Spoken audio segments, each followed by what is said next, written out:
Alright, so this is lesson 2, and in this lesson we're going to be talking about trends, momentum lines, and then at the end we're going to get into confirmation setups versus set and forget setups, because it has to do a little something with trends, um, and then we'll go from there, and we're going to touch on it later too in the course too, alright? So we're going to start with looking at the Word document, because there's a million different ways to identify trends. There are countless ways to define trend, moving average, ADX, price action, EMAs, Fibonacci's, higher highs, higher lows, you name it. There's hundreds of ways that people define trend. Uptrends, downtrends, and side uptrends, downtrends, sideways markets. Everybody's different. But for supply and demand traders, we use the relationship between supply and demand zones to define our trends. Alright guys, so listen up. This is all important stuff that we're going to be going over. I'm just going to talk about the Word document for a bit, and then we're going to go into the charts and talk about it. So supply zones being created and respected, that's when we are in a downtrend. And then same thing for demand. When demand zones are being created and respected, we are in an uptrend, right? You don't take out demand zones when you're in an uptrend. You actually take out supply zones in an uptrend. You respect the demand zones in an uptrend. Same thing for supply. You take out demand zones when you're in a downtrend, and you do not take out supply zones when you're in a downtrend, right? So it has to be like that. Demand zones are being created and respected. That's an uptrend, and supply zones are being created and respected. That's a downtrend. And here, this is when multiple time frame analysis is going to be coming in handy. This can confuse a lot of people referring to what trends, because you might have multiple time frame analysis. You might have the 1 hour in an uptrend or the weekly in an uptrend, but the monthly in a downtrend, 4 hour doing loop-de-loops, and then you're sitting there confused, like what do you do? One time frame says up, one says down, the other one says down. It's like, what do you do, right? So that's when multiple time frame analysis and understanding where you are in the big picture is going to come in handy, right? Right. So if we continue on, this is when Newton's law comes into effect. Is an object at rest stays at rest, and an object in motion stays in motion, aka a higher time frame zone, right? A trend will continue in its current direction until the bend at the end comes when this trend reaches an opposing larger time frame zone. For example, a downtrend on the weekly chart reaching a monthly demand zone, or a daily uptrend reaching a weekly supply zone. So if you guys think about it, the only thing to stop a daily uptrend is an opposing bigger force, which is a weekly uptrend, or sorry, is a weekly supply zone. And the only thing that could stop a 1 hour uptrend is a 4 hour supply zone. It has to be a bigger opposing force. If you come up against a 1 hour supply zone, well, you might get a little pullback, which is what we want to see when we're trying to buy with the trend, right? So I think we got like one or two more of these Newton laws. Newton's second law can be formally stated as following. The acceleration of an object as produced by a net force is directly proportional to the magnitude of the net. You guys probably don't even know what the hell that means. I don't even know what the fuck that means. So this is what it means in our methodology. In order to stop, this should say stop, its current trend on the current time frame, we must be met with a higher time frame zone. So that's what I just said and what we talked about. Example, daily uptrend. In order to stop a daily uptrend, we must run into a higher time frame supply zone on the weekly. Well, that's exactly what I just talked about. And then Newton's third law, a force is push or pull that acts upon an object as results as an interaction with another object. I think you guys get that, but I don't even get it, but here's what it means in the trading, in the supply and demand methodology. This is how sideways markets are born. For every wave of buying, there is an equal and opposite way of selling. So therefore, we go sideways. Which now gets us into the next topic of how to define a trend, right? So like I think what we already went over is there's hundreds of ways to talk about trends. There's EMAs, SMAs, ADX, price action, higher highs, higher lows, lower highs, lower lows, Fibonacci. There's all those different ways to classify an uptrend and downtrend by different traders. But here, In the supply and demand methodology, we use supply and demand to determine the trends. All right. So an uptrend is classified. There's only two ways that we classify an uptrend or a downtrend. Only two ways. And the simplest is when two opposing supply zones are removed. That's an uptrend. And for a downtrend is when two demand zones are removed. That's the one way that we create an uptrend or a downtrend. The other way is when we have one supply zone removed and the ability to draw an upward momentum. That's one way to create the uptrend, and then the other way for a downtrend is one demand zone removed and the ability to draw a downward momentum line. And if you only removed one supply or demand zone and you don't have the ability to draw an upward momentum line, well, then the trend's going to be sideways. So this will be your filter to determine if the trend is up or down or sideways. And another way for sideways markets is an upward or downward momentum line break. So if we had, say for example, this right here, this momentum line break, well, we never removed, so I quickly talk, we haven't gone into the momentum lines, but as of this second right here, this momentum line has been broken by this candle, an open and close outside of the trend line. So that means we've created supply. Remember, that's one of the rules how we create supply. That's in chapter 1. We create supply by 1, removing a demand zone, or 2, breaking an upward momentum line. And bang, we just created supply there right now. We've lost upward momentum. And that goes into the concept of realignment too that we talked about, or what's in the Word document is once an upward or downward trend has been broken, we can no longer take trades in that direction until we come up into a higher time frame demand or supply zone. Hope that makes sense. What I just said right there was very key. So like I said, we broke this upward momentum line by having this candle open and close outside of it. So that means we have supply now up there, and now we have demand there. So what are we? The trend would be sideways then, right? We can't draw an upward momentum line anymore because we broke it. We haven't removed any demand, so that would be more in a sideways market. Make sense? So let's see if we can find a definition or a way that we can talk about removing two supply zones or removing two demand zones.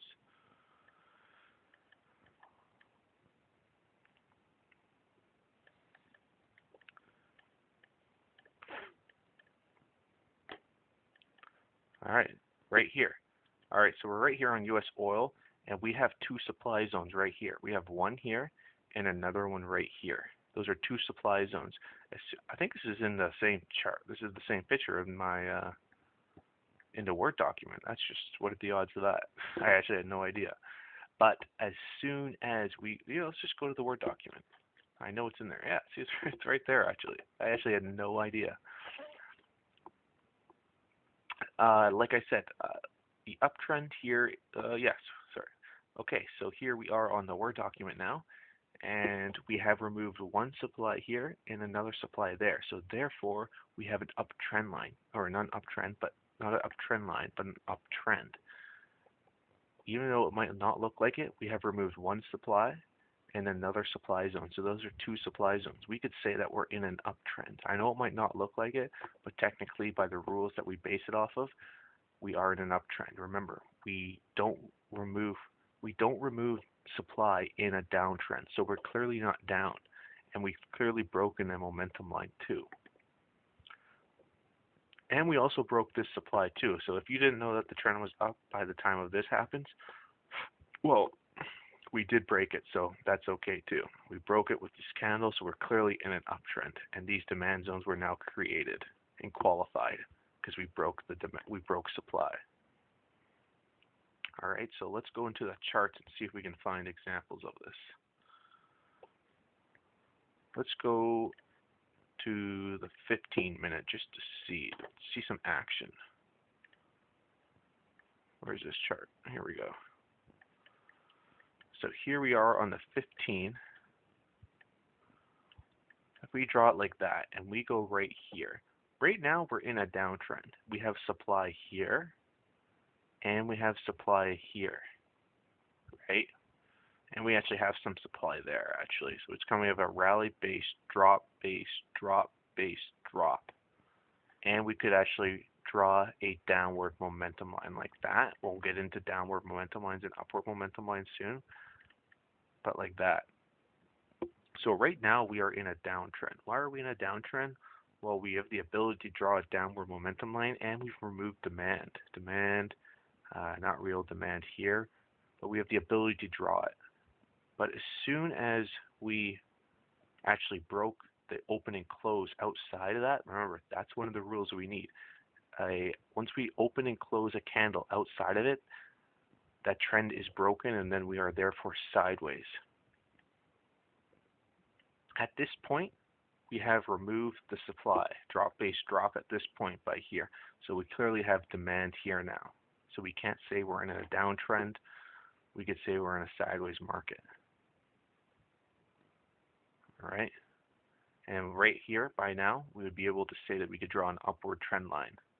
I should just get right into the trend lines. And that would be the trend line. Let's go talk about trend lines now. And then we'll get into talking about removal of demand and supply zones and seeing it on a chart.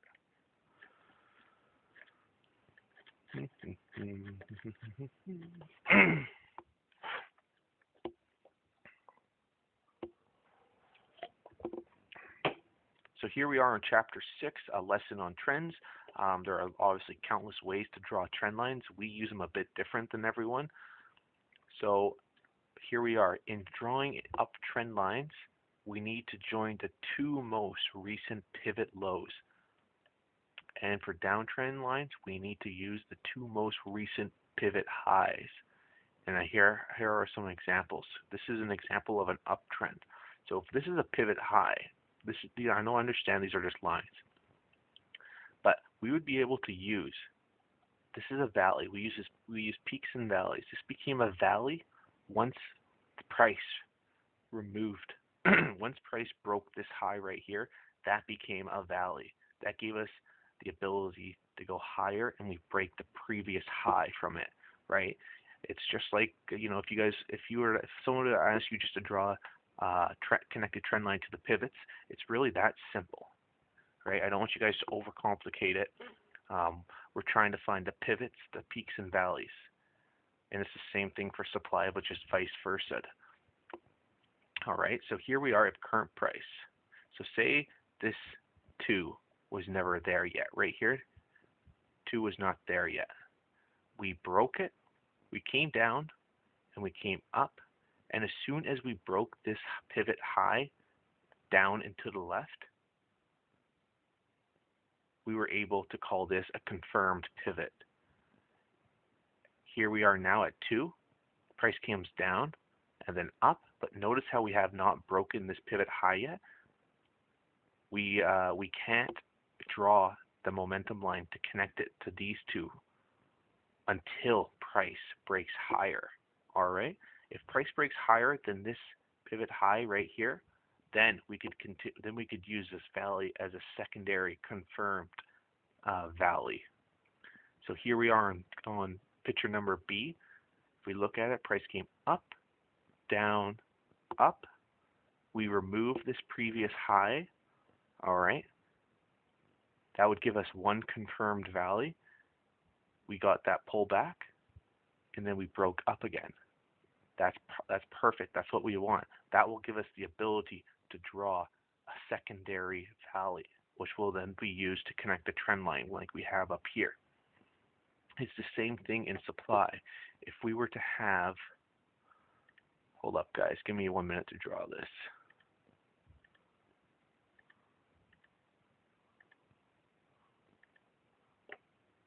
And then we have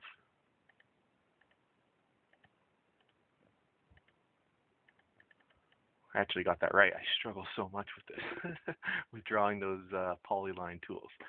So here we are with the current price. Let's just start with this. Current price, we couldn't use this valley up here without, here, hold on guys, sorry about this. Use my sniping tool so I did that doesn't pop up. So we couldn't use this valley right here as a peak until this price right now came below this previous valley. This is for downtrend lines we're talking about now. As for this one, we need to go higher and up to the left in order to find the next one that broke the previous valley. And we got to ask ourselves these questions. When price fell, did it remove a valley down and to the left? Yes, it did. It did remove this low and created a new low. So that would be able to give us a confirmed peak, a lower peak. All right. So here we are in the same picture. This would be confirmed because we did remove that low here. Price came up and down. Now, if we got to ask ourselves, when price fell from here, did it remove a low up and to the left? Did it remove one? Yes, it did. It removed this right here. So that would give us the ability to confirm this peak too, and give us the ability to draw a downward momentum line. And that might have been confusing with the lines and all that, but it's really not. Let me show you guys a little trick. This will help you for any beginners if you guys still struggle with it. Is called the bar tool. Go into the bars and you'll be able to see this really well. Let's go into the daily time frame. So here we are. If I was just to ask you to draw the peaks and valleys of this chart, starting from right here, right from up here, from this peak all the way down from here. We'd start up here, we came down. We're just looking at the peaks and valleys, just like bare bones. We're trying to find where price went. Price came up here, down, came up, came down. Look at the peaks and valleys. You guys can literally see it. It's very clear and obvious. Down here, up, and we actually broke lower. I believe we did. Did we? No, we didn't. So this would be the low. We came down a bit. We'll continue on. We came up. We did not get a pullback till up here. Like that. Notice how I'm just connecting the highs and lows? And it would look something like that. So if we actually go now into the bar chart, or the candles, you'll see the exact same thing. I'm going to remove all this now, and we're going to discuss it now. So then we're back to candles. So at one point, this was an uptrend, right? We had that demand zone, we had demand, we were able to draw the upward momentum line. We broke it, with that candle right there, open and close. Remember, in order to break an uptrend line or a downtrend line, we need to have an open and close candle telling us that price confirmed, stayed away, telling us that it respected the break. All right? Not this candle that's still hugging it. Let's just say it's still hugging it. I don't think it really is. So it actually was broken by that. But we wouldn't call this candle then by it broke it just because it closed below it. We want a full candle open and close without touching the candle to call it a broken upward momentum or downward broken momentum. So here we are. We broke that demand. We created supply. We have that demand here. And what did price do? Let's start up here, come down, up, and down. So at that moment right there, we would be in a downtrend because we have that pivot. We removed actually two demand zones, one rally-based rally and another rally-based rally. So right away, we're in a downtrend. So let's quickly connect that. So that would be the trend line. We have supply here and supply there, and then we don't have demand till down here. Let's keep going. Boom. We broke that that downward momentum line. We still have supply, and we have demand down there still. We came up into supply, drop-based drop supply, tested drop-based drop supply because this was its first test, right? I know I'm talking into detail a lot, but it is important. Anyways, we continued the drop. we're now back into that downtrend. We continued that drop down, so we connect the two most recent pivot lows. So that would be the current momentum, right? It's very simple. You're just connecting the pivots. It's that simple, right? If we go over here, we have that peak and valley at those higher highs and higher lows, right? At one point like this, guys, that was an uptrend. At one point, that was an uptrend. We're sitting in supply, and then what happened? Boom, right here. We're in a sideways market now because we just removed this rally-based rally demand zone. Is it something that we would trade at? Maybe not necessarily, but it did remove it, so we now created supply there. All right. We'll be able to draw that upward trend line from there because we created that higher high. We broke this high. And it's really that simple. I know it might be hard to understand, but when you guys send in the homework, and we're going to continue to talk about it a lot in the group, so your questions will be answered, and we'll go over it a lot, so there's nothing to really worry about. So if we understand the uptrends and downtrends, we're going to go over it again. In order to classify an uptrend, we need 2 supply zones removed, or 1 supply zone removed and the ability to draw an upward momentum line. And as for a downtrend, we need to have two demand zones removed, or 1 demand zone removed and the ability to draw a downward momentum line. We just talked about momentum lines a lot right there, so go over the video again and you'll learn it. As for sideways markets, if you only have 1 supply or demand zone break with no ability to draw the momentum line, we're sideways. And the secondary sideways trend is an upward or downward momentum line break. All right. Now this will come in handy on your curve time frame. Remember I talked about in the last video, the curve time frame has 2 principles to identify our big picture supply and demand zones. And second concept, or second job with that curve time frame, is to determine the trend. With the trends, it's going to tell us where the big money is on an uptrend or downtrend, and if we should be looking for that next impulsive or counter trend move. So let's say daily, we're using daily as our biggest time frame. Daily's in a downtrend. Actually, we have it right here, actually, funny enough. So say we're using daily as our biggest time frame. We're actually sitting in a daily drop-based drop right now.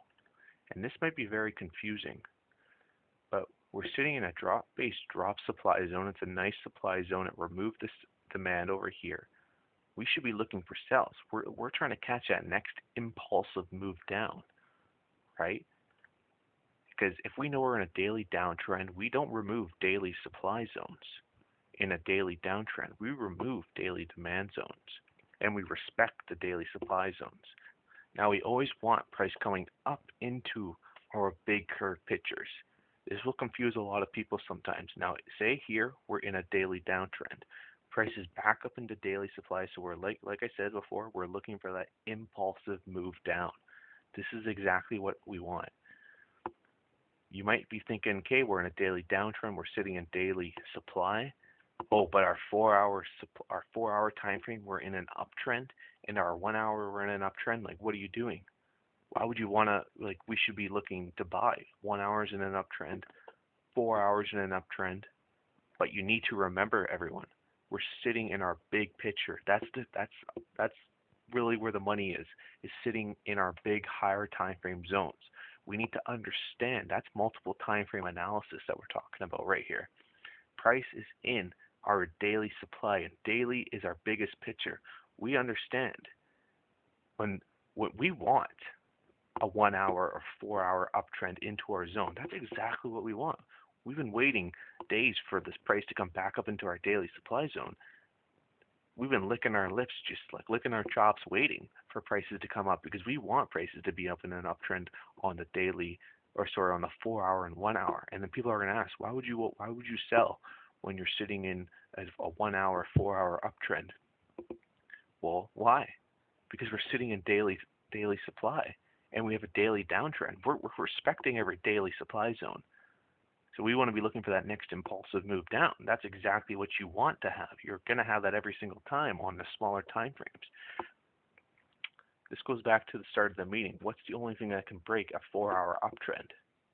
A daily supply zone. What's the only thing that can stop a 1-hour uptrend? A daily, a weekly, like a higher time frame. That goes back to Newton's law, the higher time frame force, which is a higher time frame supply or demand zone, right? So do we care that price is in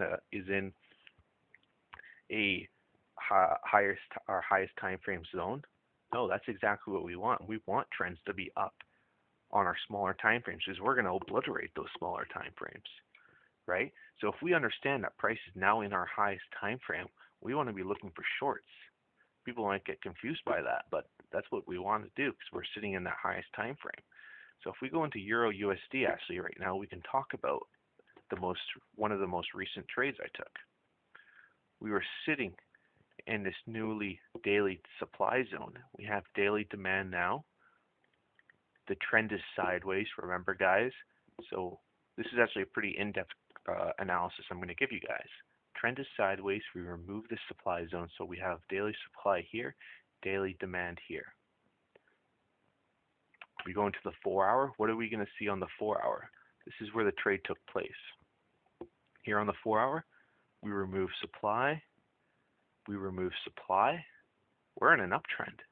We actually have a rally base, rally base, rally base, rally base, rally. That actually gives us the ability to draw an upward aggressive momentum line. I'm going to get into that before we end. It's a very easy concept to talk about, but we're going to talk about this first. Confirmation setups we're talking about right now. Now, there was nothing wrong with so like I said, we want to be looking for shorts. We're in an uptrend on the 4-hour. We're sitting in that daily supply zone in a sideways market. I want to see price showing me evidence that it's respecting instead of just straight up selling and setting a set and forget. There's nothing wrong with set and forget trading. I do it. The only time I do set and forgets is when I'm with my highest time frame trend. I personally don't do it in sideways and counter trend markets. I actually don't recommend doing set and forget on a counter trend play because say for example you're in a daily uptrend. Do you really want to be, what are we doing in a daily uptrend? We're removing daily supplies, 4-hour supplies. We're removing everything in supply in a daily uptrend until we come up against a weekly supply zone. So do you really want to be trying to go against the big money saying this is the line in the sand, price is going to fall from that location? You know, it's probably not the best idea. It's not to say that it won't work, but it's probably a low probability chance. And we're probability-based traders, right guys? So here we are in the 4-hour. Let's just keep going. We knew that we were sitting in daily supply, so I wanted to see evidence that sellers were taking control. So here we are. Let's fast forward a little bit. We had this rally-based rally demand zone taken out. That told me right away we're sitting in daily supply. We have evidence that price is starting to turn. And if we see on the 1-hour, we'll actually start to see prices starting to turn. What are we going to see? We're going to see demand zones being broken and uptrend lines starting to be broken. That's telling us that price is starting to turn. So if we want to draw an upward trend line, you know, we could draw something like, you wouldn't be wrong to draw it like this. It's an aggressive way you want to draw it, but you wouldn't be wrong. Now that told me, we'll go from here. We remove this demand, this 1-hour. So this 1-hour uptrend is no longer in an uptrend. We're sitting in daily supply. We just broke this. That's telling me, boom, we're getting confirmation that price is starting to turn. So I actually posted this for any of you veterans will know about this setup. I was watching these two setups actually because we're sitting in that big time frame. We have confirmation on the 4-hour and we have confirmation on the 1-hour. So I want to be looking for shorts. And this is where I got the short. I didn't take this level. I like to take the extreme. There's nothing wrong with taking both these levels. We're going to get into that maybe in the entries and exit part of this course. Because if you were to set your stop's going to go right before this supply zone, and that's never a good idea. So actually your stop would have to be above this. But anyways, I took this entry right here at the very extreme, and that's an example of a confirmation setup. Prices turn from smaller time frames to the bigger time frames. We're going to see if you go into a daily time frame or a daily chart and then you go to the 1 hour, you're going to see all the movement happening on the 1 hour, 30 minutes, because that's where the candles are going, right? So that was a trade setup that I took control, and I was out for a 1.5 to 1, I believe, and then the rest I was stopped out at break even, but that's besides the point. That's showing me right there, like I just talked about, demand getting removed and uptrend lines being broken. So I wanted that confirmation set up. Now, if you're going to take confirmation setups, you can either take confirmation setups on your entry time frame, or your 4 hour, or your second. I don't want to say 4 hour, but or your secondary time frame. So for some of you, if you're using monthly, weekly, daily, you're going to use weekly as your confirmation, or maybe you're scalping, so you're using your 4 hour confirmation, right? Sorry, let me repeat that again. If you're using your 4 hour, 1 hour, 15 minutes, you're going to use your 1 hour as your confirmation. Now it's more aggressive to use your entry-level confirmation setups. There's nothing wrong with it. I do it all the time. If I'm with the trend, I see prices in my pulling back up into. Here, watch this. USD CAD actually right now is in a daily uptrend. We're sitting in that daily demand zone, right? If I don't see any zones on a smaller time frame here on the 1 hour or anything, I want to see price maybe starting to turn, right? Actually, here might be actually a setup. There was a setup right there. Why? Well, it just removed all the supply and it probably broke downward momentum line. So you wouldn't be wrong to buy that, and your stop would be below. You might get a little, 1.5 to 1. But I don't want to get into too much detail about that. Sorry, guys. I get excited when I see movements like that.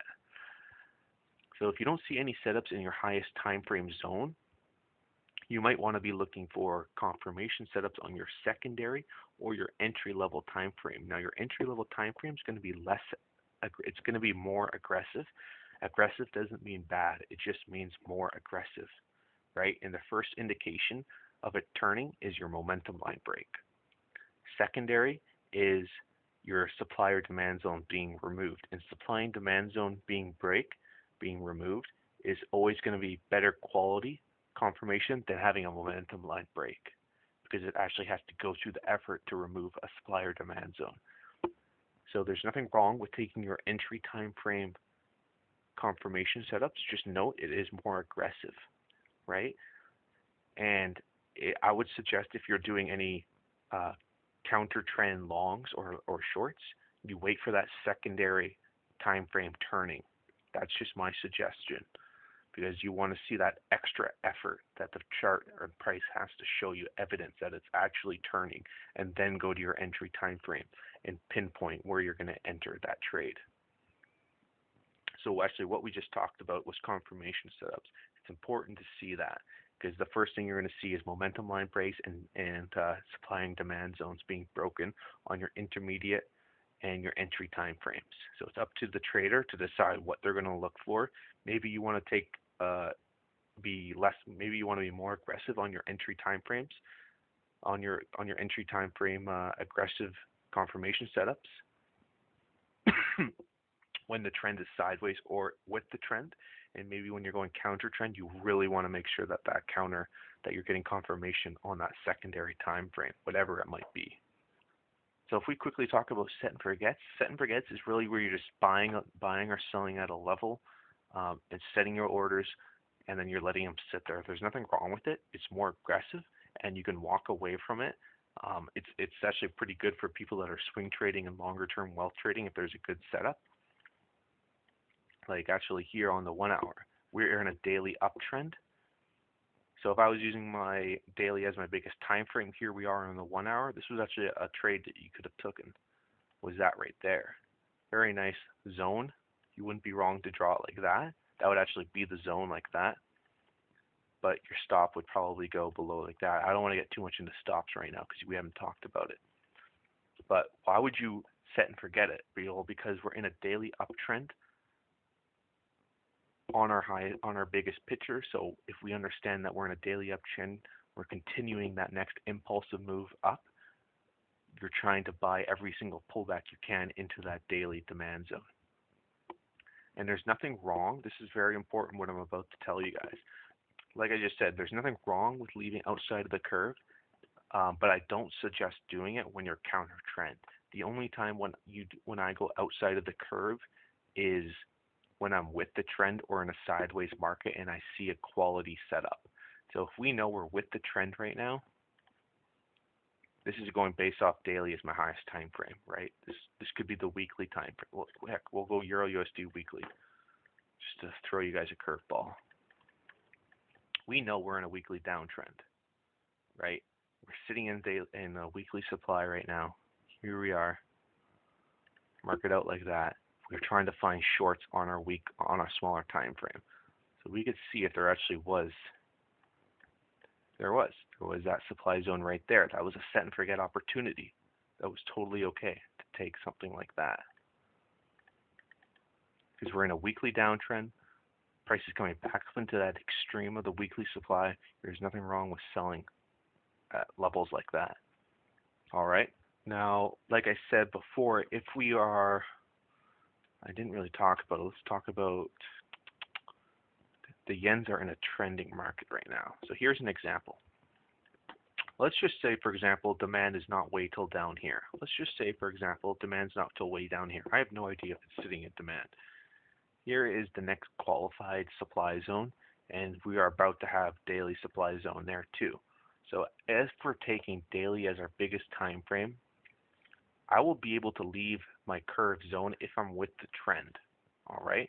So if I'm going to leave the trend, I want to try to find pullbacks onto smaller time frame, onto my entry time frame. So here we are. If we know we're in a daily downtrend, daily supply is in control. That's a key word. Daily supply is in control. We're in that daily 4-hour, 1-hour downtrend. We're basically trying to sell every pullback we can. As you can see, we've been having a tough time actually getting pullbacks, but you wouldn't be wrong to sell at that level right there. We never got the pullback, but you wouldn't be wrong to, because we're in that daily downtrend. We're looking for that next impulsive move down. We're in that 4-hour downtrend. It's going to be lower quality, but it's something you guys need to, it's something you do need to consider. It's going to be lower quality, right? I actually talk about this in this, right? Here in this, we do not buy. This is the highest probability selling point because we're sitting in that daily supply zone. Same with here. We don't want to be selling down here. We want to be the highest probability buying here. Here, if we were to split this up into 3 quadrants, this is how I actually do it. Anything, if you're with the trend, anything low, you're low on the curve. So stuff is cheap down here. Up here, stuff is cheap. So there's no problem looking for shorts up in here, right? As long as you have that supply in control, or maybe you're with the trend, or maybe in a sideways market. You want to be buying and selling high, selling high, buying low, right? Obviously, the best probability is in the demand and in the supply. And if you actually wanted to be the trader to trade in the middle, you want to make sure you're trading with the trend on your secondary time frame. So if you're a weekly, daily 4-hour trader, say the weekly sideways, your daily's in an uptrend, you want to be trying to buy pullbacks into that daily uptrend. Now that's lower quality, so you're not going to be putting on a massive size. That's a small risk on that size, but I think you guys get it. I think if you guys have any questions about it, just drop a question, no worries. Or send me a message, but preferably just drop it in the chat room. But I think we pretty much covered everything in this. That was a really good session, I thought. I'm actually quite pleased with that because I actually have everything wrote it down, and I actually didn't look at the sheet once. I was just on a tear. But anyways, guys, your homework will be to draw. Oh, hold on, guys. I didn't talk about aggressive momentum lines. Don't worry, you guys aren't getting off the hook yet. Let me find a quick example. Now, to draw an aggressive momentum line, we need to have 3 rally-based rallies or 3 drop-based drops in a row. That will give us the ability to draw a momentum line, aggressive. I know we had we have one here. So here, New Zealand USD. Here we are on a daily time frame. We have a drop-based drop, another drop-based drop, and another drop-based drop. So that right there, how we're going to draw an aggressive momentum line is we just want to try to connect an average guess to each of the supply zones. So we want to try to get a feel for all of them, just like that. And if we were in an uptrend, let's say try to find an uptrend. All right, that actually took me a crazy amount of time to find 3 rally-based rallies, but here we are in Euro Pound 1 hour chart. If we were to have 3 rally-based rallies in a row and drop-based drops in a row, that will give us the ability to draw an aggressive upward or downward momentum line, and we just want to connect it to the average of the 3. So here we are like that. Now, if we are overextended or we have 3 rally-based rallies in a row, that's typically known as the elastic band effect. And that's basically you're stretching this. If you imagine an elastic band, if you stretch an elastic band apart from each other and you let go, it snaps back really quick and it hurts, right? So it's kind of the same concept as you have in any trading chart. If you see 3 in a row, those are typically known as an aggressive upward momentum line or downward momentum line, and they have that snapback effect. We actually have that on USD Mexican. I talked about this a long time ago because we had drop, base, drop, base, drop, base, drop, base, drop. And as soon as you get that snapback effect, you break that momentum line. We created demand and we remove that supply zone. Actually, we didn't remove it, but because it goes up to here. But we broke that downward momentum line. That's called the snapback effect, and it snaps back pretty hard sometimes. This didn't really snap back hard, but you need to be cautious, and it usually snaps back to near the start of the latest or the farthest drop-based drop or rally-based rally demand, supplier demand zone. So if you're trying to sell back into these supply zones when it's already in an aggressive downtrend, just be careful and try not to maybe necessarily set and forget. Maybe best look for confirmation just because it is an aggressive setup. And we need to understand that the market is overextended and we get that snapback effect when it happens. So that pretty much covers it. That we went over everything. So your guys' homework in the homework tab is going to be to send me 3 charts of an uptrend, downtrend, or sideways market. It can be any time frame, any chart, and we'll go from there. I'll review it, write some comments on it if there is needed, and we'll go from there. All right. I think that wraps up everything with this episode. All right. So I'll see you in the next one. Cheers.